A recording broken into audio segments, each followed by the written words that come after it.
Hey guys, welcome to this quick email. So in this video here, I just want to talk about one of the real problems that we see a lot of the time when it comes to prospecting. So you guys might be, making these similar mistakes. It's a video here that's really going to help you get on top of your prospecting game, book more appointments, ultimately close more clients. It really is that simple. So that is the whole reason behind this video. So when you're prospecting, you want to be able to cover these 4 areas. Now, this does depend on your type of business. 90% of the companies are going to fall into this category, right? You want to customize your outreach.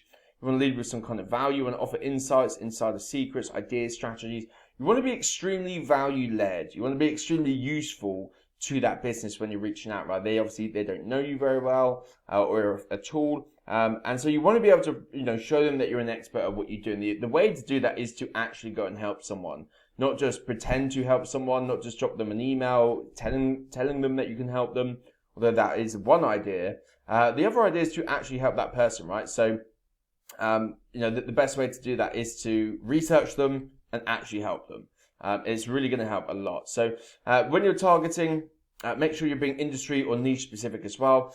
And then just talk about the benefits. Don't really talk about the features behind what you do, how you do it, just what you do, the outcomes. You want to be extremely outcome results orientated, not talking about features. There's a time and a place for that. Not really within a cold email or a cold LinkedIn message or anything like that. It's going to be when somebody's actually on a call with you. So, as I say, 2 strategies really for companies. One strategy is, okay, you're going to mass market to every single business out there and just send out your offer. And that does work for some businesses, okay? I'm not saying that doesn't work. It will work for some. But for others, there's definitely a better strategy. So if you were selling these water coolers right here, I'd definitely say, look, go and mass market to a lot of different people, right? Because there's only so much amount of research that you can possibly do because of what the product is that is going to make it interesting to a potential client, right? It's not the most sexiest of products, let's put it that way. Now, I can say that because my family owns the company. But if you are, let's just say a marketing agency, you're providing services, right? You're a consultant, you have things to offer of extreme value, then you're going to want to use this more in-depth research-based approach. So I'm going to walk you through my example, right? What I would do if I was, a marketing agency looking for e-commerce clients as an example. So see here, marketing companies looking for e-com clients. We're going to use this little green radical. So that's an e-com company, basically. Now I've put our average conversion rates here. So 3.4%. Now that is combined with the mass style approach that we do use for some companies if necessary, if the offer dictates it. With this approach, you'll be looking for a 5-10% response rate. It could even be upwards depending on what value you can generally go and offer that type of business, okay? In terms of volume per month as well, I would always suggest sending at least a minimum of 1,000 emails per month. Make it highly relevant, highly specific. 1,000 is a good number. You can split test different things, and that will provide at least 20 appointments typically per month, right? If we work on just a 2%, for example, should be getting those 20 leads through per month, which is enough to, once the funnel is broken down, to actually go ahead and close some clients. So I'm just going to walk you through the message that I would send, right? What type of message should you be sending? How can you customize it? What pieces of data do you need to be researching? What ideas can you give to clients? Things like that. So you can see here, be hi name. Been following little green radicals for a while. My wife and I are about to have our first child, and she absolutely loves your bug suits. Congrats on the great product range. Now, it doesn't matter if your wife and you aren't about to have a baby. I actually am, so that's hence why I've put this. And this message here could go out to every single baby clothing e-commerce store in the UK, in the US. Doesn't matter, right? I can say, look, we're about to have a baby. We love what you guys do. And I can just research one of their products. This won't take very long to do. I wouldn't suggest, as the business owner, you do it yourself. Get someone that can actually research, certain data points, maybe products on their website, niche that they're in, strategies that they're running, right? Are they running ads at the moment? Are they not running ads? Are they doing this? If they're not doing that, then they're probably doing this. So you will know that for your business. You're going to have someone that's going to research each prospect.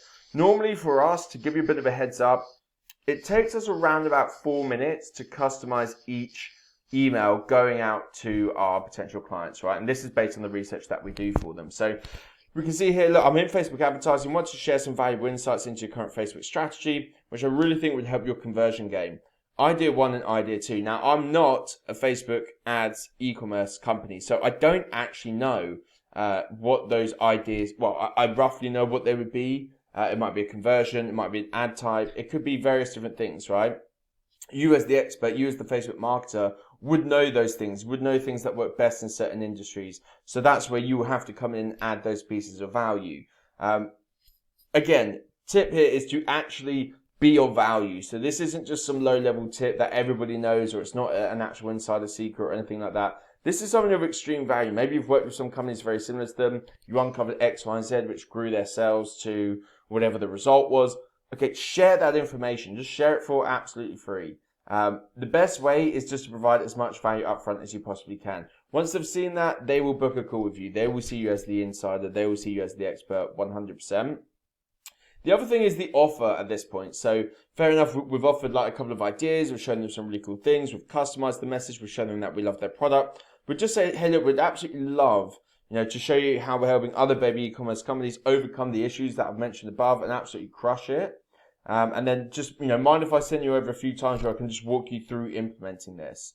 So we're not even pitching them like, oh, hey, can we get an appointment and let's see if I can do this and that. But we're not even pitching them for that. This is extremely low risk, very, very much kind of low barrier, if that makes sense, where all we're saying is, look, let's jump on a call and I'll share with you how we've done this and this for this type of business.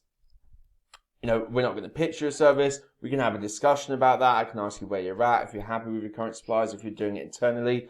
Those are things that will naturally come into the conversation, right, once you have somebody on the call. But the whole point here is you just want to show them value. That is it, right? That's the best type of message that you can create. Now, it's not always going to be this type of message, as I mentioned, but this, I would argue, does this warrant a response, basically? So with this type of email, would you respond to that message if you were a prospect, if you owned Little Green Radicals, if someone's researched you, if someone's told you that they're having a baby and you sell baby clothes, someone's told you that you love their the specific product that's on your website, they know that you're running Facebook ads because they've done that research. And just to prove that here, guys, we actually, for the sake of this example, done some research. Would that warrant a response from you? And most of the time, it's going to be yes, right? You're going to want to respond to that type of email, even if you're not in the market for it right now. But this is where, approaching 1,000 people, you're also playing the numbers game. You should be getting, in an ideal world, a 10% conversion, at least to lead from this type of email, okay? So you can see here, 5 or 10%, extremely low barrier offering. This is exactly what we want. So just as a tip, right, that type of email, that's going to get you a lot of calls. I know that for an absolute fact. You are going to get a lot of calls, a lot of responses, a lot of thank yous as well, because it's just that type of message, right? It's all value and it's very little take from your end. The next step is just to offer them some more value where all you're doing is you're just sharing with them how they could do this, how they could do that. Now, it's not always necessarily that you jump on a phone call. It might be actually that you send over a quick 10 or 15 minute video. You go onto the website, say, hey, look, John, this is your ad strategy. This is what you're doing at the moment. This is where I think things are going wrong. This is where I think, your conversions are maybe messing up a little bit, or you're losing sales. You're leaving money on the table here.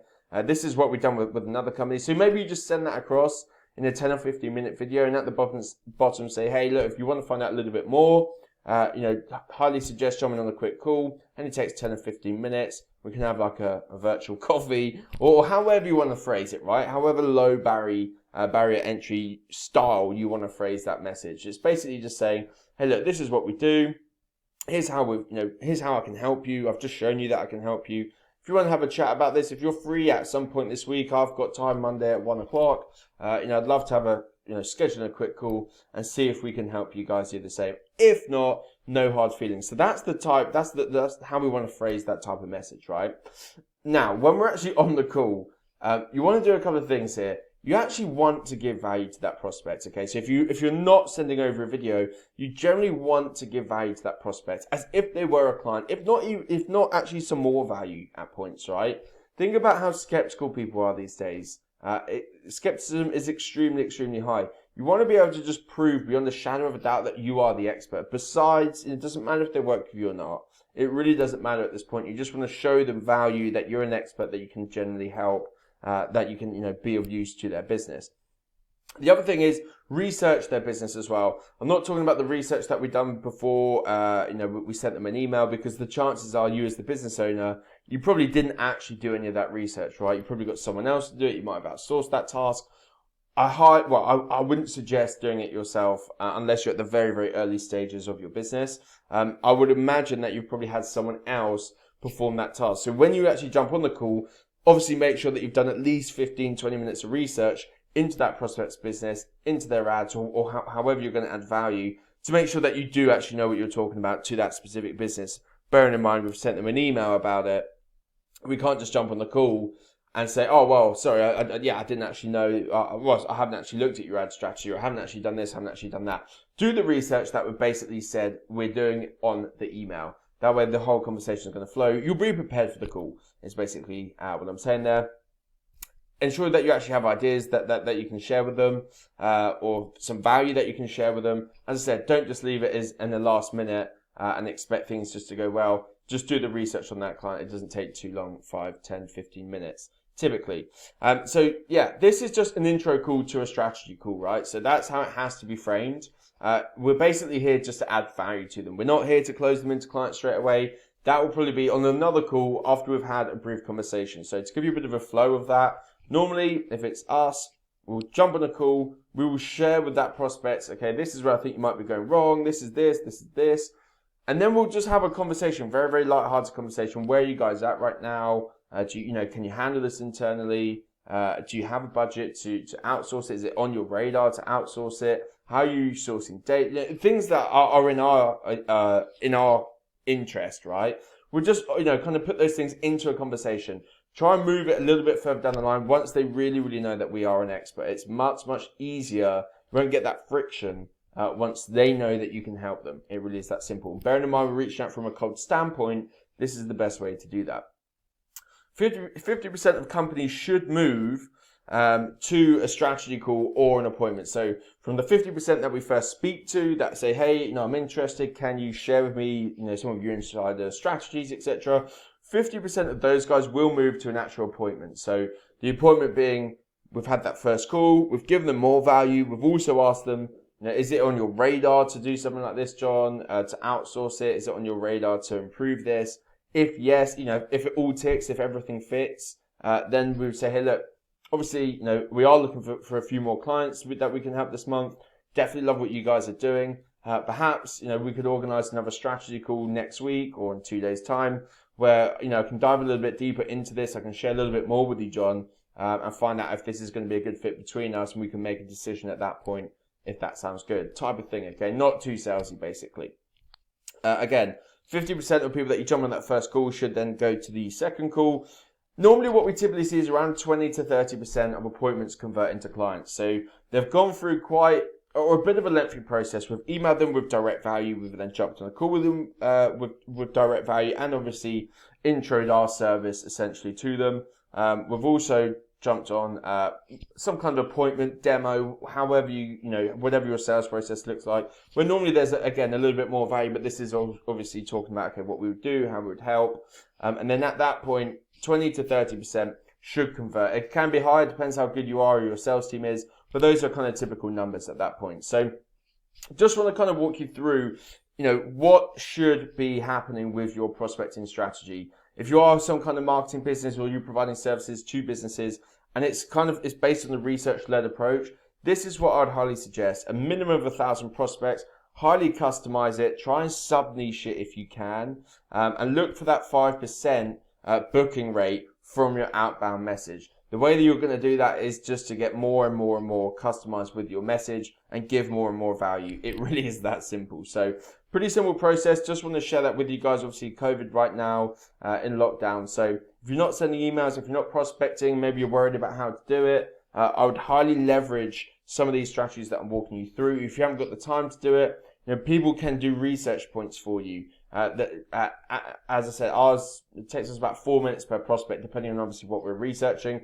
Gives you a bit of an idea of maybe how many you can do a week or how many should be done per month if you're going to keep this in-house. So just giving you guys some ideas, some tips in terms of what I would highly recommend. As I said, there's not much networking going on right now, so being direct with customers but still adding a lot of value to them is really the best way to open more and more doors for any B2B business. in this current climate, right? So hope this helps. Anyway, guys, if you have any questions, feel free to drop us an email. Yeah, I look forward to speaking with you shortly.